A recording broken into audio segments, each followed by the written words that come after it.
e tua mau hawhitai ka te koe whaingamahari mau I mau kei mau. Ki mau whanongai ki he leo whaiwhamui a whiona e toi tapu. Ai a ko tāo ke whainuhina mea ngai mea ke mau tui ki ai, me ngai mea ke mau mui ake. Mau kore ke tāna pauri mangwa he ta mai, hiring mai maulau mare maanyo ni ke hiko e wewe mo e ngā haa ko tau be ko wima mau loto. Lau ke mau tari anga vai ho wholofola. Yes, Jesu Christ ko aro ko mau whamu ui. Amen. Ho kore ke uwhangai pe ngai tarwhatapu tau pe whaafakat pe mea wharen ki tā mau mafuparu. Whakata te tau proklama whawiki koe ni tau wakoto I tapu. Pea mo e lotu tau I tapu.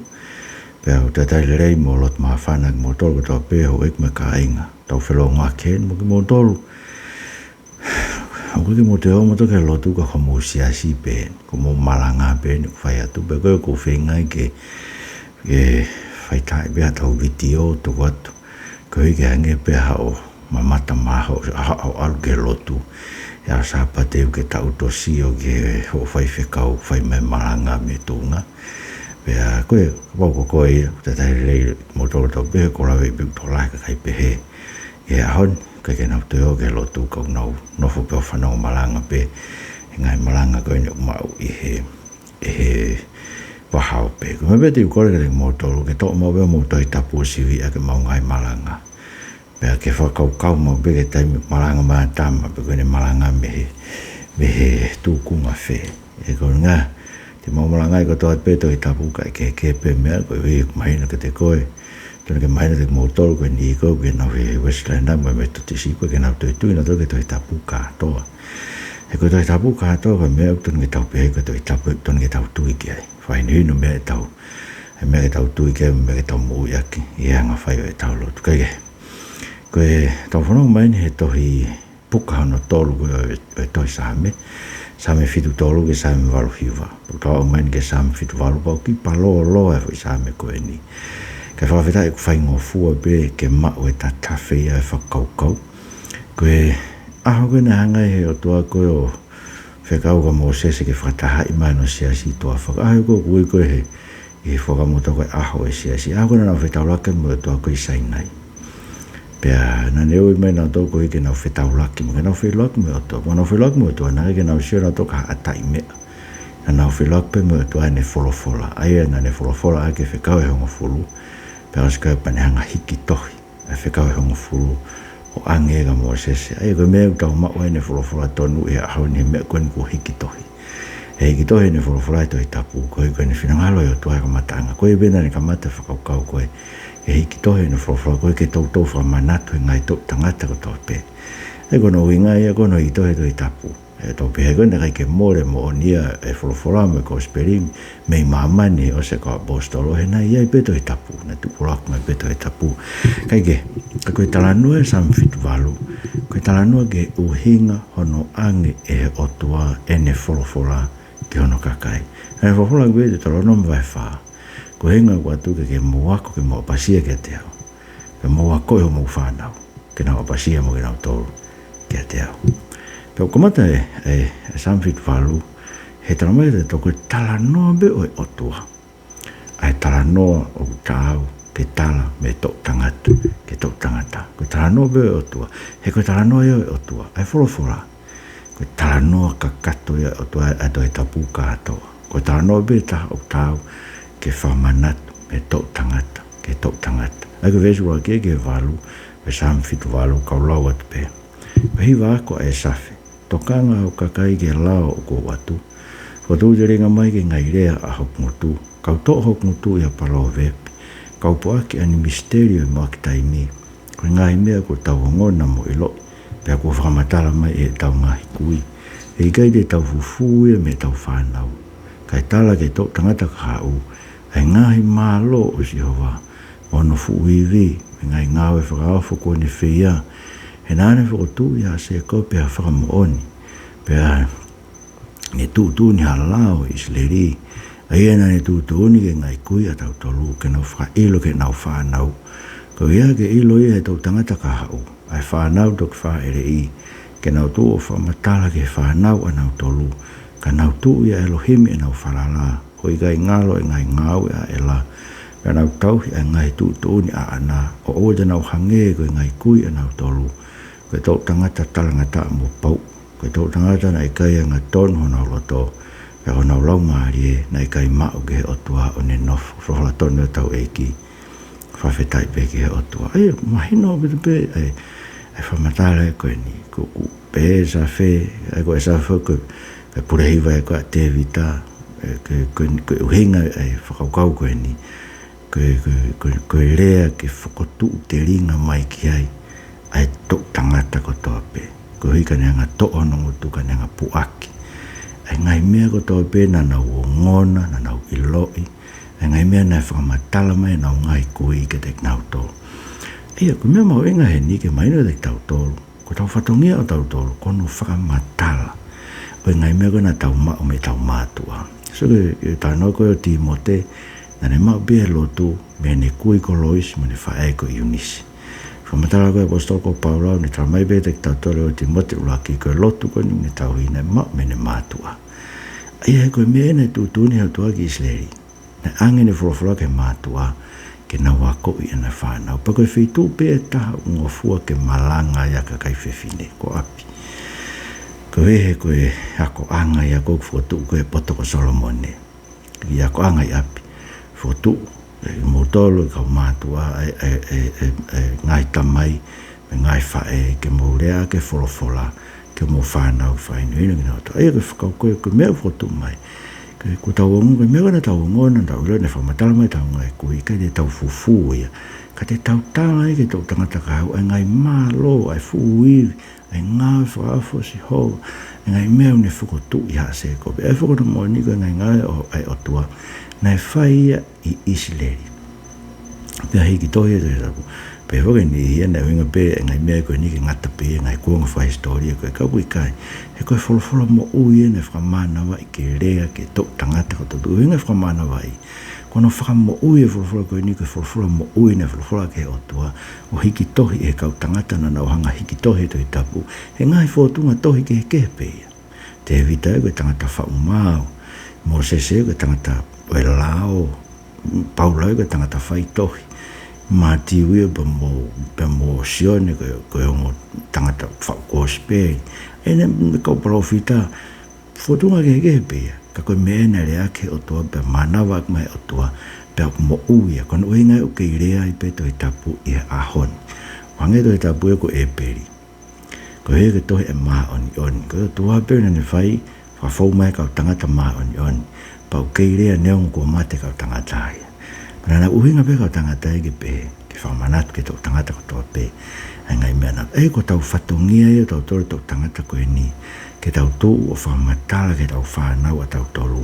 Ai ngai mea ko tau o ilo, tau o ngono, whamatala mai, ke te ki tau tolu. Tau ngai kui, tau ngai mātua na nau taki tau ke lotu. Ka koe mea te pu, ai mea whamatala ke te tole toi tapu. Koe ngai mea na tu uni i mua. Ke whakailo ke nau whanau. Ko ia, ke suko tau moain. Ke nau whamatala ke whanau nau tolu vesfitu. Ke nau tuu e Elohim e nau whalala. O i kai ngalo e ngai ngau e la. Pe nau tau he ngai tutuni a ana. Ke ua te nau hangei koe ngai kui e nau tolu e tau tangata talanga taa mo pau. E tau tangata nai kai e ngā tono nau loto. Pe ho nau lau maari e nai kai mao ke Otua ane no. Ai koe whakamu ia. Ka pori ke tau whakamatala e toi tapu ke tau whanau. Koe tau kai ke tau wako e tau whanau ke wholofola au tau Otua. E he tau tangata hono hoko. Ka mea uta mai koe. Ka pori ke tau tala ke whanau. E he tau tangata. E hange e be tau tangata hono hoko koe tau tangata e tau ngai kui. Ai kou tāno ke toi tapu talangata pau. Kai ke hanga tono honau loto. Kai ke mau ke Otua hono lau maari ke nofo mau he Otua. Ai koe suke mea whakaloma o bitoia. Mai ni te tau tolu, ka pai ke tau tala ke tau whanau. Ka inga kono uhinga uki ai lot wha whamiri. Mahu inga lot wha whamiri ko ki whainga maare. Oua te motuange whanau. Ko lawe e bea ulahi u proklama sia si ta ofi moto mo whanau i apo whamu lot whamiri. Kono ngai wahao ngange te ngau tolu. Mo lau e wholofola ai, pampakehanga e koe tamai, biko koe whae o vahe wholofola ke whanau. Pa mo lotu ia pa mo whakaino hino e koe uhi koe whima ue ke te nau hange koe tau tangata tae tui tau tangata talanga tae ke wholofola mo pau Ai ko mea ku hoko ke siasi e ahoni ku afe siasi me forofora au tau tau. Kaike, ko lak mea ko mea noa. Wao noa sam fi walo pe. Ka ingata pe ka Talanoa o toa ka Talanoa pe ton ke tala me tau tangata ko toa pe ke tau tangata ko toa pe ka Talanoa o toa. Ko Talanoa o fai mo oni ai o toa. He taimi ko toa pe. Mo e tae tui ahono kakai ke ne fai mo oni. Ai, fanau e vesi hiwain ke tolu hiwa e Saame fitu alo ki para oloa kai tu ke lau atu pe ko e forofora mo ui ai o toa forofora ko kamana vai. Ko vesi hiwa. Ko hai whare mine ongo e nau mahafu ke whana mamao. Ka nau furi tu ai aho e whakahoko. Nei gai te nau tau he ko nā nite o tua. Pea koe ni lao nei gai te nau fie foua. Pea nei ngaro e te nau tolo e ne whaafai me ngai mea whaafu na ne tuke nau mātai. E aho e nau ngai kui e ne whai mea lalahi. E whanua ko ispite e tuku uta soani na ne vai ua e tahi. O ne tuke nau haa ere ai pene whotu hono ngahi vai hangeha e si. Pene taki nau tolu aho ake ha ao me maa maafi ke osi ai po. Na ne fōa ani maka i e toa whaa pe koe ne whakainu ki nau tolu. Koe ngahi moana ata. Na ne omi vai tafe me makatu u. O ne ai ke oho hifo hange koe ngahi vai tafe o ku au. Kana nau mō ia to e whai anga hala ke te iao nau wanga tuke e rioni e toa whaa. Me nau wala aki ki a ela i o nau loto. He kore mea kai nai ao me nau manako iyo. Na nau lau ia e Otua, na nau behe e lava koa a ela ke teuteu ha te e pire i e toa whaa. Moni na ne ta i e makatu pe a puna mea e vai, pe a koni ngahi vai whaa na e oho mai. Ka he tene lava foke o mea kai, pe toko naka kano mahano ka kai, koe na e ngoi e si hoa ne tūta maki, pe na e tutu i a haa se kope haafi, pe a koho foke a ita i haa isteri koe na i gai te nau tui ka Elohim, pe na i gai te nau whalala ke ne whakamo ui.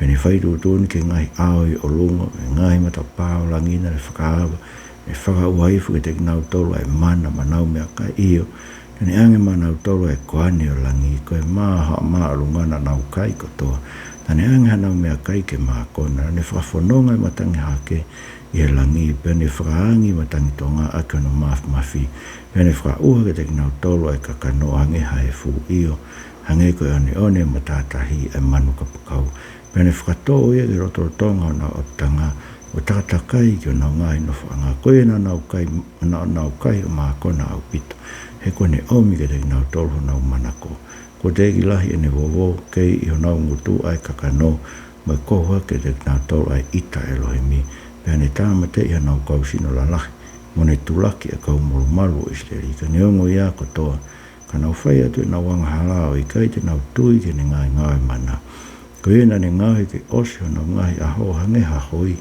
moho nau tau hangeha whakapongi, ka neka tāma te ki nau tolu pe nau toki kumi kia teia, iyo, na nau toki haao kia ela, na nau manatu, ko nau makatu ua Elohimi, ko nau koeria ela Elioni, ko nau ngutu whakalai ke ne awhio pe nau kākāia, ko nau lo, he ko nau roto na i kai mau i whawhia ngai kia teia, pe na i kai te nau piki ke ne fuakawa, kā koe ne awhio, ene manawa o wha, ni uwhiuwhi anga hala. Pau i gai tene whakaauha iyo, tūlahe ne mapuke ne ita. Pau i gai tene langai ne hou hau katoa. Pene manatu ka kakano begi nau tolu koe matangi o alua tu peo i gai toi hau. Koe wholofora tonu hatau eki, whawhetai begi he Otua. Ai o vesi hiwa i ke tolu hiwa. Koe whakamatala ia e whai mo onia si hoa te nau tolu koe i he eki soto.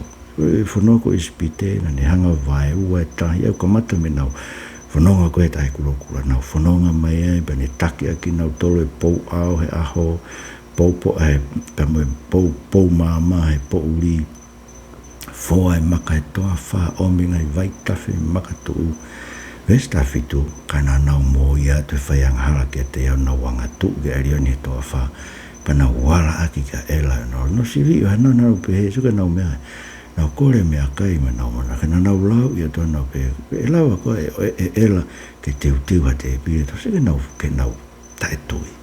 E lawa koe o tō lotonga e kusanga e o tō o me nau mea kai, koe se nau lau. Kune tae makatu o puna mea e vai me koni vai, whaka he tene lawa foke o mea kai, pe tō naka kano maano ka kai pe ana e o ngoe o tō tupu tā makila. Ai e kono mōni ka pote te whae ngai rei, ki haka kai, ka kepeke na wongo e nau tolua te lawa ke whai ngai mea pehe. Pamele te ita. Ko nga ko mena ita pa nga to ko huga na ta to ke Elohim pa ke na falala ke ne fa mo i ko ia ne fai tu leo ke ngai au i olunga no fa pe ne fa o ai foi mama na ina ne ange ma lu ta mai ko ane ia o langi na ne ange te na to pe ne fa u ka kanu ke ne ko tonga ko te ke na kai ka no vesto no ke yo na ngutu ka kano ko ke ita Elohim ko hi ko na ko kai na to ka na fra malo ke Otua no bebe no to le ko me pe ni fra na to ma ko me pe na ko to lo pe to fa ka to fa o la ko to me kai ma o ko me pe na nga o to ni ma o ke to fra malo to ke Otua ko vi ko ni mai poto ke to lava nga o ya ke to nga o to nga nga ta nga tai ka ku nga ai ke fa to ne nga o ko ya o me ta wahe no time bringa tai kai fe unga se nitko o mai ke lawa kumea ke tau mea kai se ke lahi ngai me ke tau whamaloi ke tau Otua he ko tau Otua ne toko nake mea ko tau pe kau ton ke o te tau hanga sivi o tau pehe o tene lava koa ke tau kore ke Otua tau kore ke tau koe whanau noe ni mai Otua pe mantu ko mea ko o ngari whanau noe ni mai Otua ula ki pe ke tau ngahi anga hala ko mea ai Saame ai se ni mai ko me be ngali fa no me ko tu e tau mai ngala ngai ko va o to ton ke lo kol fa more ke Otua pe to fa ho loto ko re ngai me a ke to kono o me ko se mi si tau ko re ko vi kono we ngai tau ko ke fa e Otua ke te tau tol ngai me ko tau fa ko re ko tau ko re ko vi o to lu ke te me tau lo tau ke fai pe ai me tau loto ki ai ko ke tau kore ango sisu ke fai pe mo fina ngalo Otua ke te tau tol me to ke ko fa kau ia ne ke na loto ko winga na tamate ina to le Otua fa pongi Otua ki na to na ne ange me ka ke na to ke na na to o fa ma lo ia Otua me fo ntano ke Paulo ya loma ko tau tole o sta mai pe te tau tolu e whakatupu kai Otua. Whanau beo koe ki kautonga nau tai tui Otua. Kai hanga e whakatupu o tātala ki mo tolu ako e tōtua e whamai Otua. Ka ui hena e rea te whakatupu ka ki mo tolu o kuia e Otua. Ka keke mo tui mo tolu kei. Keke mo tui mo tolu kei Otua. Kai rea te whakatupu ka te mo tolu talati ka te mo tolu ko kuia e Otua. Ko ui ke mo whakawheta ia mo whakahiki ki ia. Pe e toi lo mana ke na fai na toi me ko ia ne ona na ilo to na ona to lo mia ke to na fai ko ilo mo vai luaki. E ko me fai mama ni ani. Ko no me pe tai tu ga ke to ko no fai ko me pe ko ke alo ke lotu. Ko e ke no fai po ulio e anghala. Ko ko e ko pore ko ke ta fok ke to a hon. Frato mala vete o mai anghala. Porque hanga ke to a kol fo mo ke mo kore. Ke fotu fo o mo ne tapo aki mo ne merino mo ne fratonu hia yo loto pe ne liu mo ui ke hau ko tangata ko fini fo hau fu ke to pe ne mo to ko me loto to mo yang hala ke no fai ke ilo pe ko ke fra fi mari ke mo ke ma hanonga ho no fe loto to mo yang hala o blai be no ngahiri fi anga be tu ku ma ko te no fe yang hala to me ton ko ia ko ke fa no mai ko ton ke mato ko me angala a hon kore ke Otua mo ka ni fok ke i ton ke tau famalo i Otua pa mo tau vai ki ia ko Otua so me tau fai ko ke tau fai to me ko ta tau fetong ya ke Otua ai ngai me pe ta tau ngai ta tau e tangata pe fa fetong ta no paula gi loma e loma e luaki ta fetong o fa fetong ya ke tau ngai holi fakai kakano fe hori aki pe tangata mo tangata fe hori aki pe fe fine ai ko fraso to mai ko wi ko tau ai tori ko kai ke tau famalo ia Otua pe frai ki ko Otua ka tau fetong ia ke tau tol ai ngai hori ko pe ia tau tol pa ko ia ngare va se ke ngare va to tamate ki no to pa se ka bana mana to se ko fa si ko mera to ko via no mana to kana mutu fakalai ki Otua pe nau ka ko nau relo e nau rea pe nau relo ka wa ke ia nau loto no to na kai ke frafia ngai o nau loto no to e ko ka ko lo ko ke sisu ya ma ke vai fitu nau rea pe nau relo mo no longo tu ke Otua ko nau loto mamao bito ko he nau tau he nau tole ko nau loto ngai tu whakaholo pia e si ngai mea bena whakotu e tangata no whihina toke ngai mea ko tala mai e toi tapu ke whai pero ko lea bega mo tolo to pe ko whalege mea ko ni ko ilo pe wia o ku iai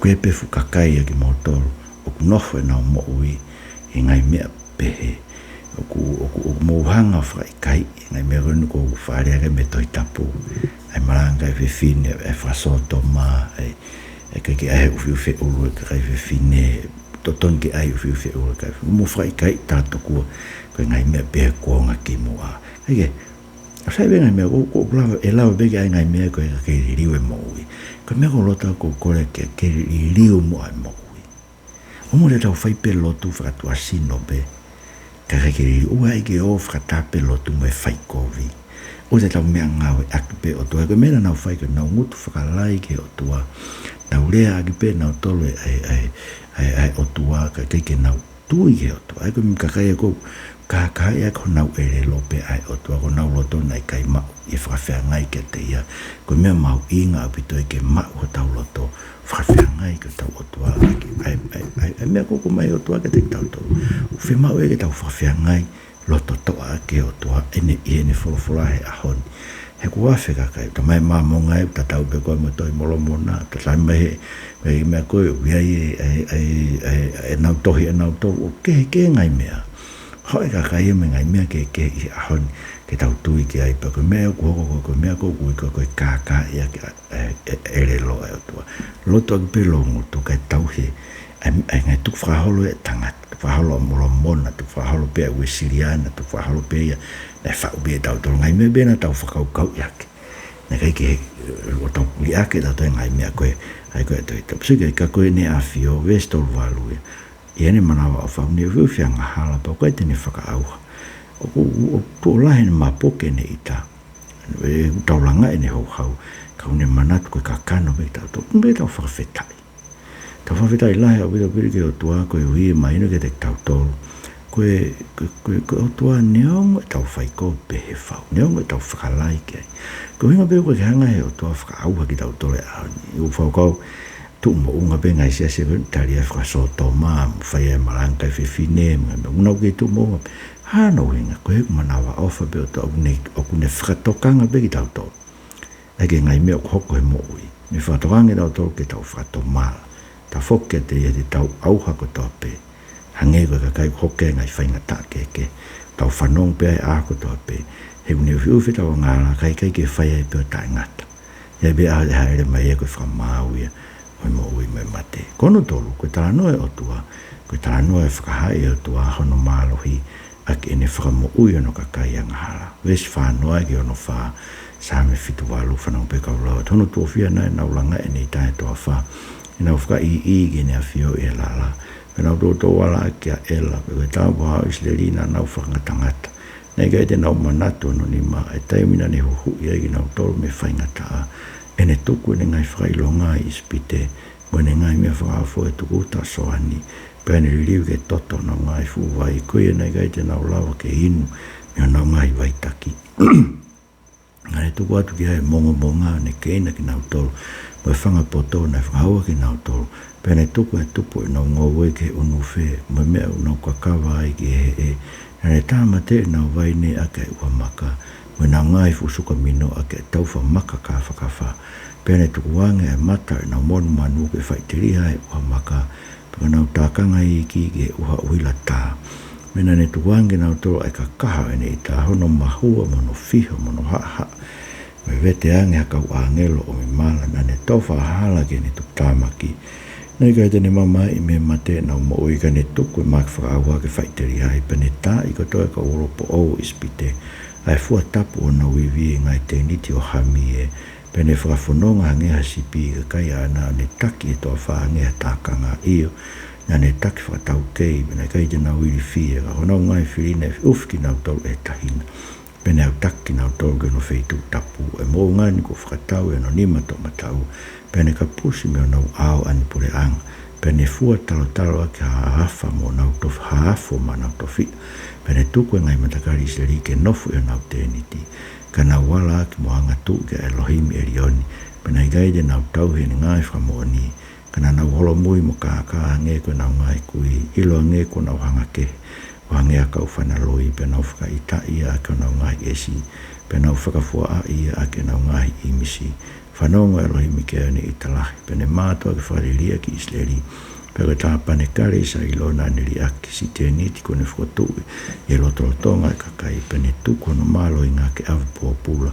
pe ke mau e whiria no toure ke reka pene tuku wange no kakai e re ta pene tuku tā maki no tofia kono kau tala wona e keina e afi kono kau whine muina e kai hiwa ki e mai kono kau taura e kina e tō e re tā kono kau whine ui tau na e kai whai hatengi hia fulatone o tau e ki whawhetai bege o tau ia whakaha e Otua Koe Talanoa e Otua Koe Talanoa ne whakaha i ono mālohi ake ne whakamo ui ono kakai anghala so te whoki mene ne whamata ana ke Talanoa ke te kinau tōru ai taimi kuna ne hu e inau tō me ispite ai ngai mana koe ne whai ispite o whamatala ngai mana ves whatolu whai whai ves ni mataha au ke ne tā i ka olopo o ko ispite fua tapu nau i pane whakawhanonga ki nau tōru one o mai toafa o ni whakatau ke o au ke wheitu tapu. Aia, whanau no ben ni whamatala ki mua ko toafa, ko whamatala in me exoto me ispite, whanonga i toafa o au ke o nau wheitu, o ne au taki nau tō pane kapusi ngai pure anga, pane tuku, e nau nofu, mo mea i koe ngai wheitu, tau nofu ai, koe mea ofa o toa mea mai, ma tau tō. Kakusio, ne whaipe holo mui kā ves ni mawhitu, nau hangake, no whakaita i o tua nau whakafua a i e pa whanonga ke a si o mātua ki whakalia ke ai. Ai koe kuonga ni a koe kau whamau.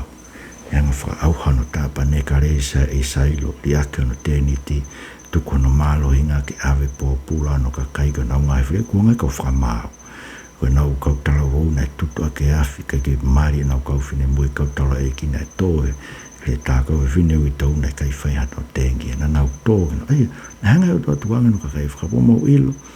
Koe mea whi male tau talango fua ke wholofola o tau Otua. He koe ui, koe o tūnu ko mai whamau e o tua ke te ki tau tō. Neonga i ngai lirei pe a hen whalangi koe ka kai, koe whai whekau ma ke ngāwe ngai sias koe ni o tari ai, ngai toate enda whakatoi tapu. E ai pe ho aho o. Koe e koe Otua tau Otua. Koe Otua whamau to tonu. Peto pe mo ke hau koe programa koe ni koe whakatokanga pe te kimoto. O te mo pe o le rei pe ko nof pe au. E ngai sias koe ni koe ke utui au ke kau ke nof he lotolotonga ka kai koe ia.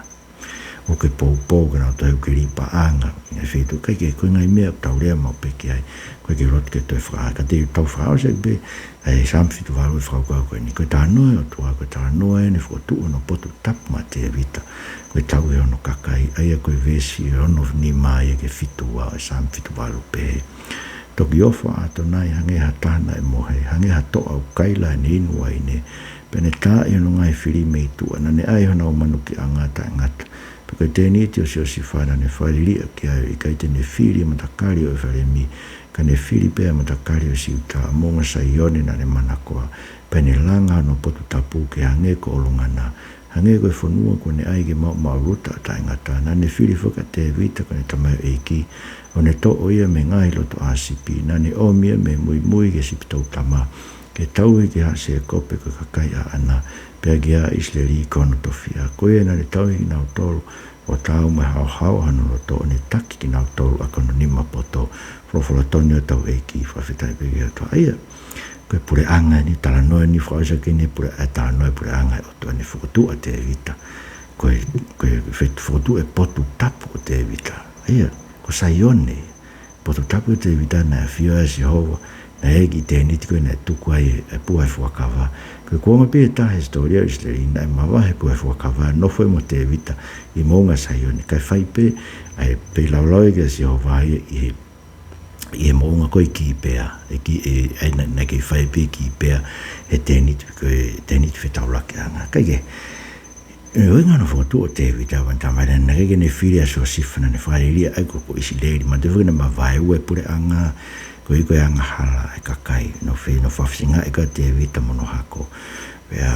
Palilia se o vai ke matakari hong fuka ni film matakari o si utamunga saione o ni langa i ono potu tapu ke hange ko hevani koe potu e ni afio mo te vita koe potu peu ki afio koe kolangi o afio ai o tuano taloni mo te vita mo hako te vita no tafaki ko si Isu Kraise koe tauhia ki hase kope mono kakai o ona ko tau hile rei a si Isu Kraise na tuku na mo ke more ko hego ki tau tolu peu ne tau i tau tolu tau me hao honoloto si tau whawhetai wei ngatu be hao honoloto ko ne whakahao e whoko tau loto he ne whai ho tau hi me anga hala ko tau pe kainga ko e winga ia e tau ma e tau hile rei pe kia ke awe tau ngai anga ko i te tau toi whai anga hala he kone o mene maa o nionio mea ofa mai ke te tau tolu ko mea e tau tui ke tau maa o ni oni ai lau ki tau toko e kau maa o ni oni pa kone whakaamu ia ke o te tau te whoki angara ke tuange maa o ni oni ke mo ui a te tau tolu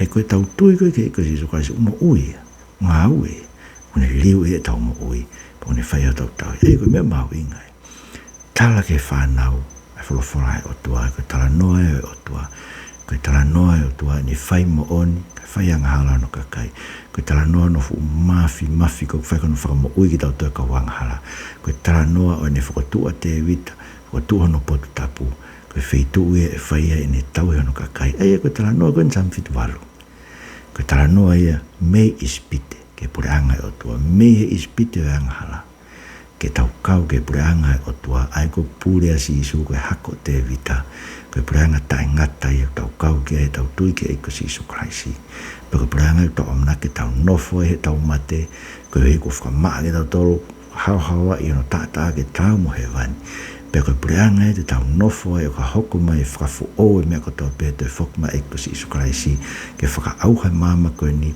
whakaauha mate whakatu e whakatupfo o e tau nofo ke mo e eiki mo ngai kupu kotoa pe tau kauwhatai a Kraise ek ke pe mo e maunga mea amen para pe mo mea mai mo mea tua